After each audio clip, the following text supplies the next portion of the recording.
Welcome to season 2 of Business with Papa. I'm Kimani, and this is David Bland, known as Papa. All right, I want to preface this conversation by saying that neither one of us are legal attorneys. So if you need any legal advice, please reach out to your local attorney or a CPA. All right. I also want to thank the viewers for watching season 1.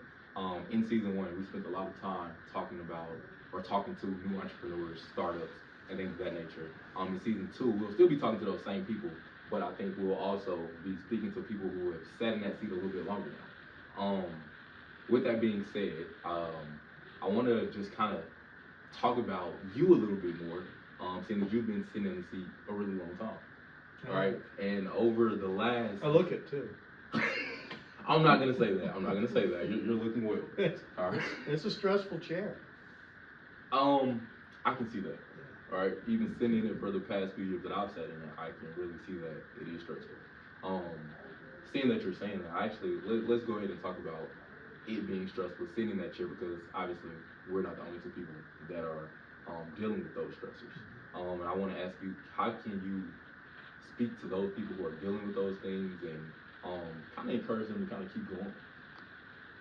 You know, I think what I would say to that is it's a life choice.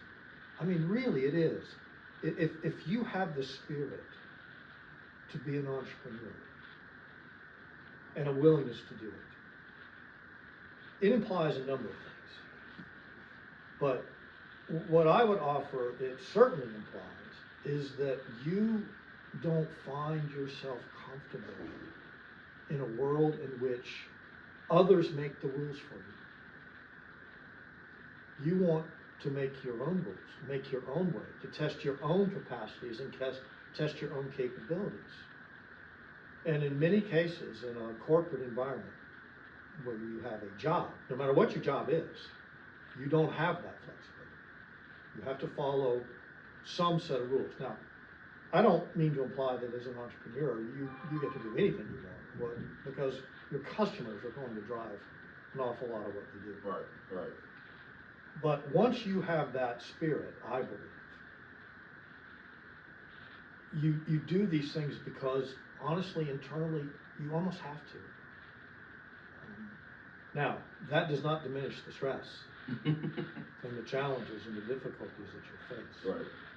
But it does define a certain, what I call, spirit, Okay, about what you are capable of withstanding. And what I will tell folks is, you are most likely, if you're a successful entrepreneur, you're most likely capable of withstanding more than you even know that you're capable of withstanding. Okay. Now, one thing I did, which nobody gets a second run at life, so I'd suggest I would have done differently if I know what I know now, is I stayed absorbed in the business.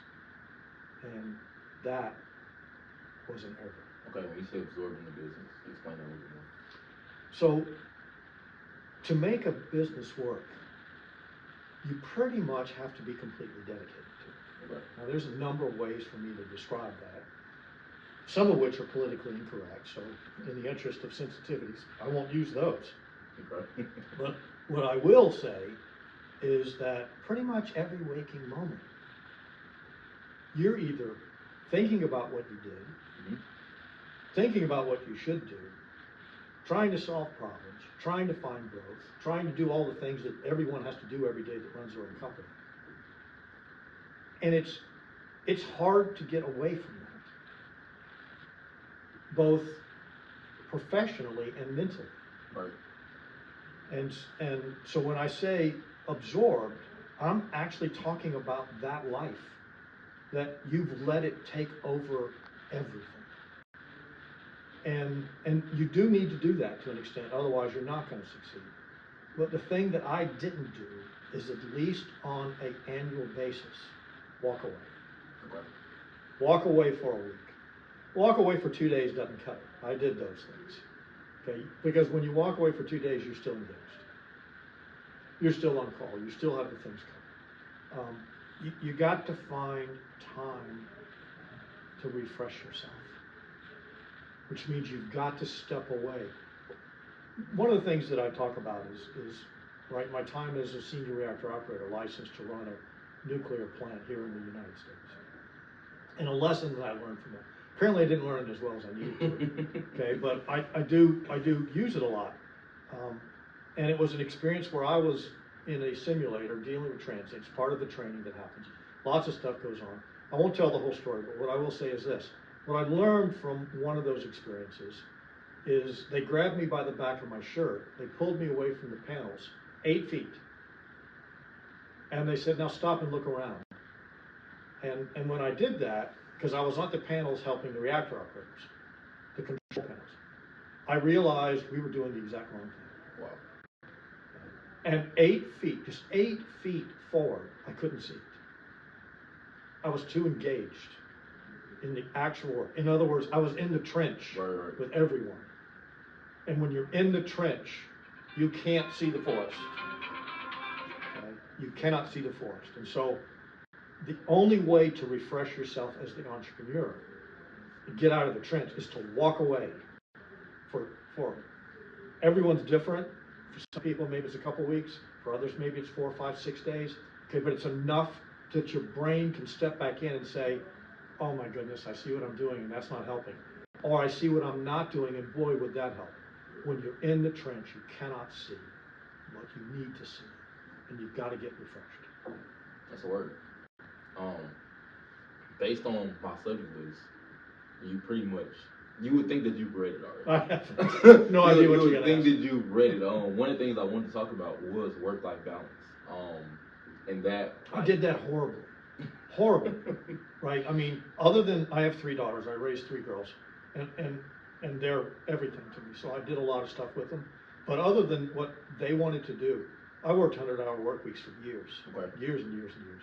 I did a horrible balance. Now, the good news is I was able to maintain a relationship with my daughters, which is wonderful.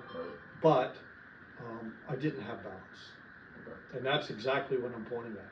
You can't walk away from an entrepreneurship. But you've got to get away some so that you can keep a perspective that you can't have if you stay immersed in it forever. Okay. I mean, looking at my life, I'm trying to find that balance. Been an entrepreneur for 8 years, right? And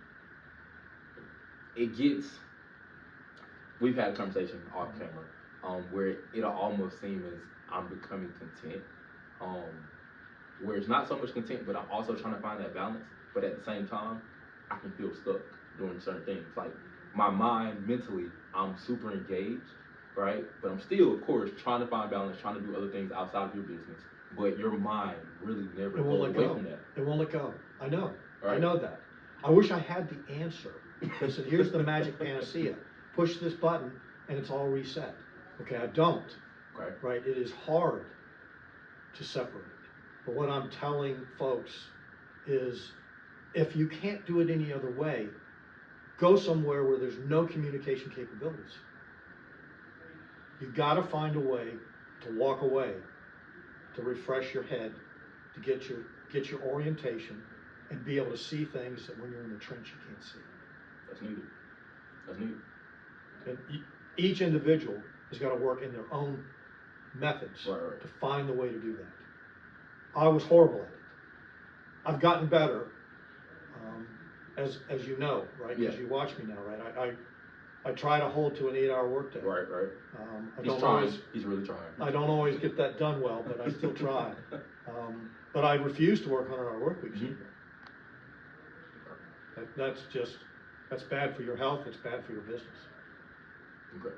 All right. So, kind of to piggyback off of that, just kind of that content feeling of kind of being stuck, but still trying to find that work-life balance. I know that when you get to a certain point in entrepreneurship, like I've realized, there are times where you almost get afraid to take a risk. Like early on, starting off, not a fear at all. It's a natural reaction, though, right? Right. Because when you're hungry, you're willing to do anything to eat. Right. When you have food on your plate, it's really hard to say, I'm going to risk that food because I think I can get a better meal. There is no magic to it other than hunger and a drive. Right. You've got to keep the hunger. It's funny that you said that. I actually was watching a podcast the other day, basketball related, and it was a former NBA player talking about his son, and he was saying that his son was telling him like, "Hey, you gotta stay hungry. You gotta have that drive." And the kid asked him, like, "How do you stay hungry if you're not hungry?" And it's well, I would offer to you to balance that. Okay. The key is you have to have goals every year. If you don't have a 5 to 10 year plan, you are messing up. Okay. Okay. Now, if you find your 5 to 10 year plan tells you that you're happy with what you have and you don't want more, then you don't need to get hungry. Try to maintain. Now, that's a hard thing to do, okay, but try to maintain. But if your goal is not reached, then you are, by definition, still hungry. Okay. I think a lot of us out there can agree that we are still hungry. Rolling off of that, having that hunger, still not exactly sure where to turn. And this can speak to people that are still starting out, or you have not yet become a businessman or a businesswoman, but you want to. And those that are sitting in that seat. I want to ask, when you're trying to develop a new product or you're trying to develop a business, how are you getting those wheels turning in your head to say, hey, this is what I need to do. This is the line I want to take. This is what I want to follow. How do I come up with that product or those ideas? That's great, because it's the exact wrong orientation. You can't come up with anything. Okay. Right? People think you sell what you want to sell. Great, if you're the one that's buying. If you're wanting to serve customers, you have to listen to them. Where are their problems? Where are their needs? All you're doing is creating a solution to a problem that your customers or target customers have told you they have. That's where real innovation happens. What is the public in need of? And can I supply it? It's not, I'm a smart guy. So surely I can create an endless array of products. I'm sure I could. Who cares? Nobody. Okay, if they don't need those things, they don't care what you create. All right, no purpose is serving. So the secret to developing, I think, successful and meaningful and profitable products is listening to the market. Finding out what the market doesn't have but needs. Okay. That makes their life better. Okay. When you're doing that market research, right? Again, some of these people are new. How should they develop the tactics to research the market, to develop the product that they should be? Well, if you're in business, it's talking to your clients. Right? And no matter what business you're in. What is it that you need? But if you're not in business, then you have no choice but ask yourself and your friends, what do they need? Okay. You don't have to have clients to have people you can talk to. Right. Okay. All right. So let's say you develop that product or you develop that new business idea. You've been doing it for some time now. When do you know when to shut that product? If it's not working, when do you know exactly like, hey, this is not what I should be doing? When people stop buying. Simple though. Simple. Yeah. Nobody wants it. You're on the wrong track. Okay. You need to rethink, is that the right solution, the right price for the solution? Okay. Kind of getting to see. The market tells you Yeah. what you need to know. If you're not listening, then you're not going to be successful. So I think both of us, especially doing what we're doing, we get to see a lot of. I've tried to quit. You know this 4 times, and I'm going to have to pay attention to this phone in a second. I've tried to quit 4 times. In every case, the market has refused to allow me. The last 2, I wasn't even hardly willing to do it, certainly not looking for it. It came to me and insisted I help. Yep. The market will come to find you if you have something to offer to it that it needs.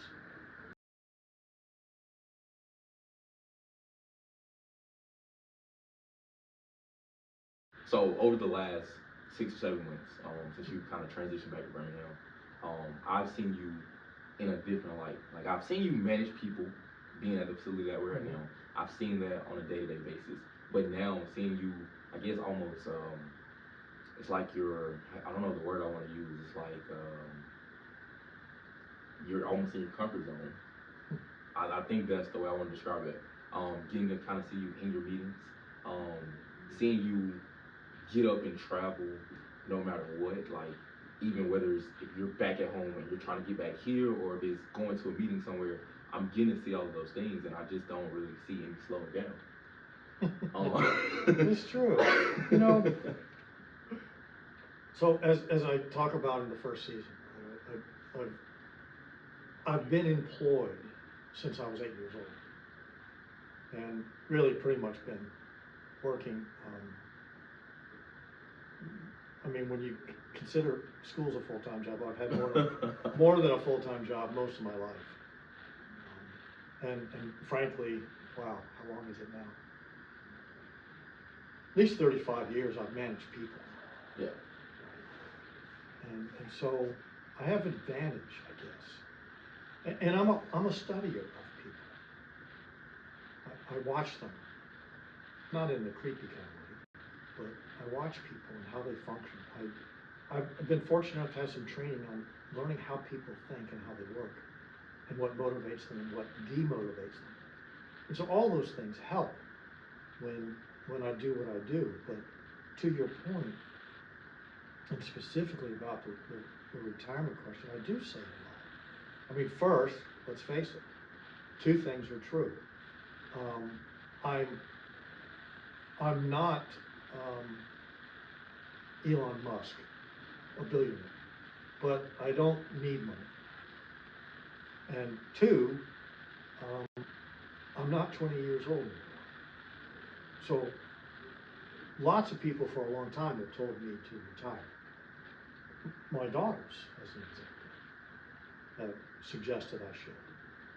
And intellectually, I recognize that most people in my condition do. But whatever your political bent,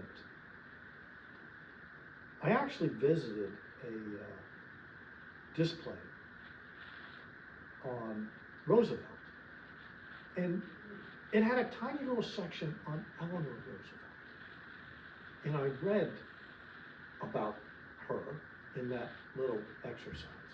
And whatever you may think of Democrat and Republican, I couldn't care less. She was asked by her grandchildren when she was up in years, "Why, Grandma, are you still working?" And that was what was on the display. And the words that she said really rang for me. It's simple, dear. I'm showing you how to live. And I can't help but feel like I own a piece of that myself. That I believe in hard work. I believe if you work hard, you will find your reward, whatever that may be. It may not be money. It may be other things that satisfy.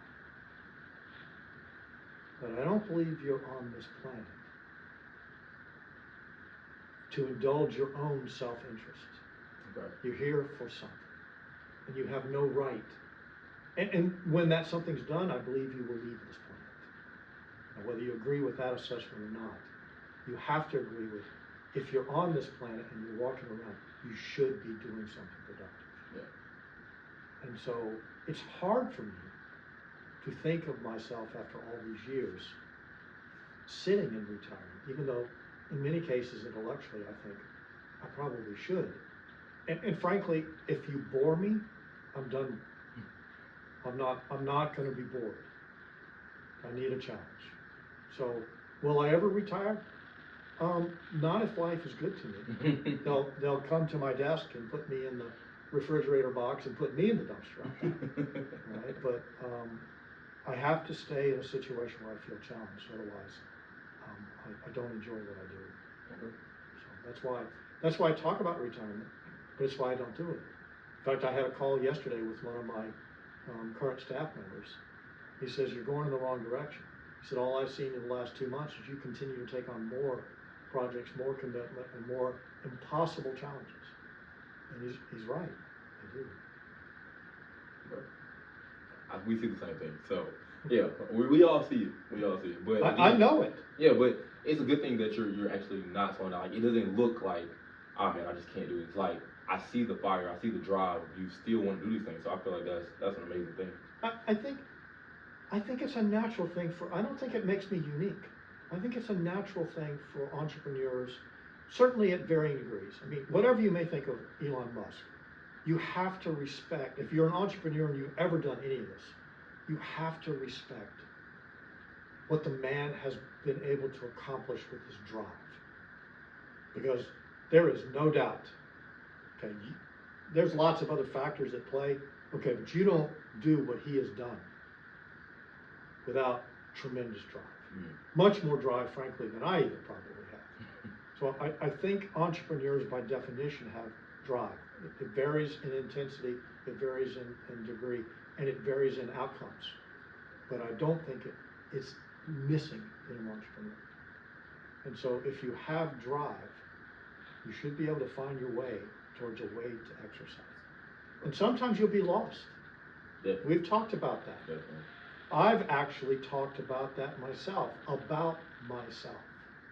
Sometimes you'll be lost and you'll not know where to take that drive. Be patient, keep looking, don't give up. I'm going to finish this episode 1 with some rapid fire words and questions. So I want you to tell me, when you hear this word, what do you think of? Well, word association. I did that in 1st grade. I did. No kidding. It's a strange thing that I remember. But my mother was a teacher. Okay. There was a teacher at the school. She was not my 1st grade teacher, but she was in school and taking a class, and part of the class of continuing education, part of the class, I guess, I mean, I was kind of young to remember, but nevertheless, that's what happened. She wanted to do psychological tests on me. And so, there might be a reason for that. So she'd be worried. That she did that to me. So this will be the first time in 60 years I've ever done a word association, but let's have at it. All right. Businessman. Hardworking. Success. Effort. Ooh. Okay. The last one's going to be a question. What is a non-negotiable when starting a business? Values.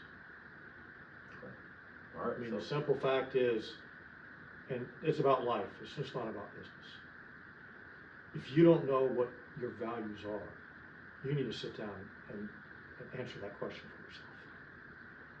Okay, because in life and in business, they're going to be challenged. You better know which ones are really important and are not eligibly compromised. Because if you don't, life's temptation will have you break them. And breaking values usually has very unpleasant consequences. If you haven't done so already, please go and check out episode 5 of season 1, where David talks about core values. I think that'll be a great episode to watch if you haven't watched it. If you have, I think it'll be a great episode to go back and watch again. I want to thank David for his time, and I want to thank you guys for watching episode 1 of season 2 with Business with Papa. Thank you. Stay safe.